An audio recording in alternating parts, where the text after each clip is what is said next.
Salut les porcs. Aujourd'hui, on prend un dé. Allez, vous avez m'en demandé un deuxième. Voilà, de retour vers le futur pour parler des moyens de transport. Quand que je viens de trouver, mettez bien vos ceintures. C'est parti.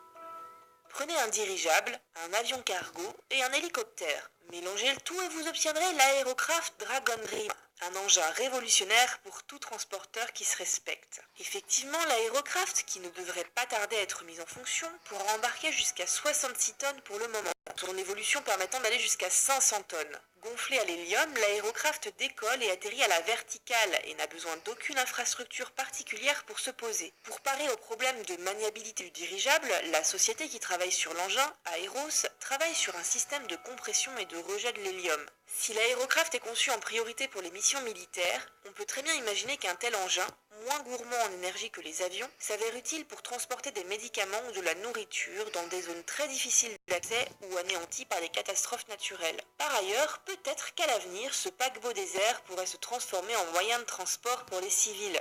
Des chercheurs imaginent même déployer d'ici 20 ou 30 ans des ballons géants à 10 000 mètres d'altitude pour ainsi créer des villes ambulantes. C'est le rêve de Thiago Barros qui souhaiterait que ces ballons se déplacent de manière aléatoire au gré des vents. Enfin, rassurez-vous, nous en sommes loin d'être là.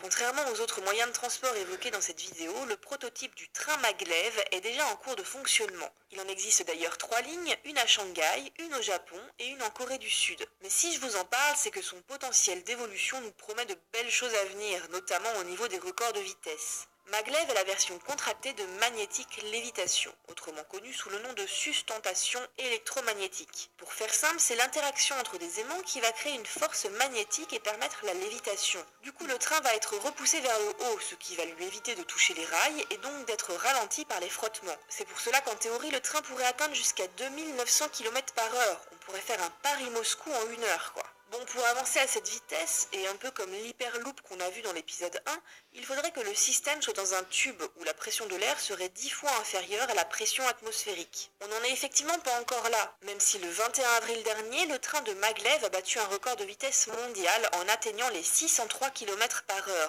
Si vous ne vous rendez pas compte, c'est l'équivalent de 10 km en 1 minute ou encore de 170 mètres en 1 seconde.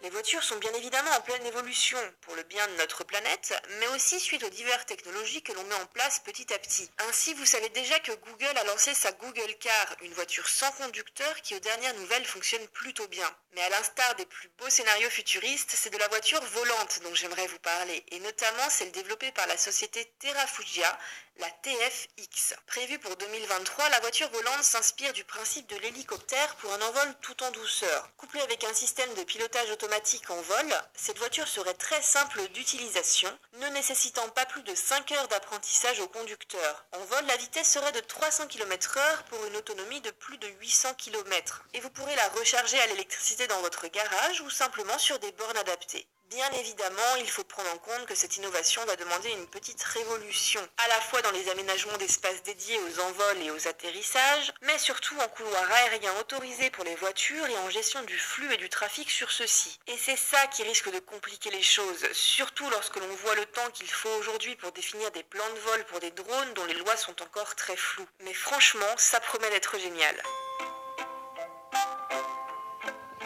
Si vous n'êtes pas fou de joie tous les matins lorsque vous prenez le métro, vous le serez peut-être lorsque vous prendrez pour la première fois le Skytran pour aller au boulot. Offrant effectivement un espace plus intime, les capsules du Skytran sont conçues pour se déplacer sur un rail à 6 mètres du sol et à une vitesse pouvant aller jusqu'à 250 km/h. Conçu principalement pour désengorger le trafic dans les grandes villes, ce système fonctionnerait grâce à un champ électromagnétique. En effet, ce sont des aimants dans la capsule qui vont créer un champ magnétique autour de la bobine de métal à l'intérieur du rail. Vous réserverez votre capsule à l'aide de votre smartphone et Grâce à un système de gare intermédiaire et de déviation des rails, vous n'aurez pas à subir tous les arrêts puisque la capsule programmée vous emmènera directement à votre destination. Ce nouveau moyen de transport fonctionnant à l'énergie solaire est de surcroît plus économique puisqu'il faut 7 millions de dollars pour 1 km contre 75 millions pour un tramway normal et 20 millions pour le bus. Et c'est la ville de Tel Aviv en Israël qui devrait être la première à s'équiper de cette petite merveille. Et nous espérons que cela les aidera à désengorger le trafic, puisqu'actuellement ils sont environ 410 000 habitants utilisant pour la plupart leur voiture tous les jours.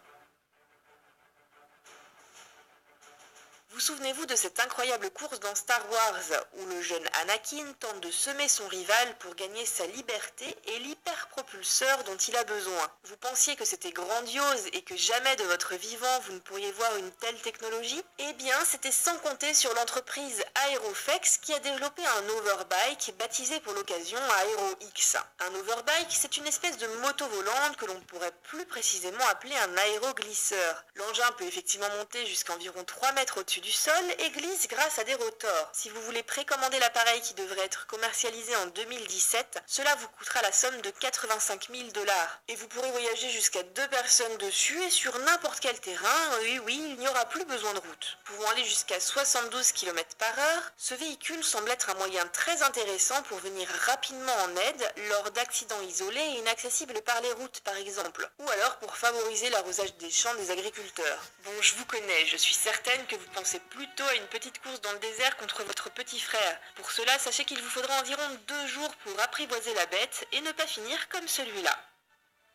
Et voilà, c'est terminé. J'espère que ce deuxième épisode sur les moyens de transport du futur vous a plu. N'hésitez pas à me dire dans les commentaires ce que vous préférez et partagez l'épisode autour de vous pour faire connaître mon travail. Vous pouvez également vous abonner à la chaîne, aux réseaux sociaux, etc. Mais vous savez tout ça. Du coup, je file et je vous dis à la prochaine.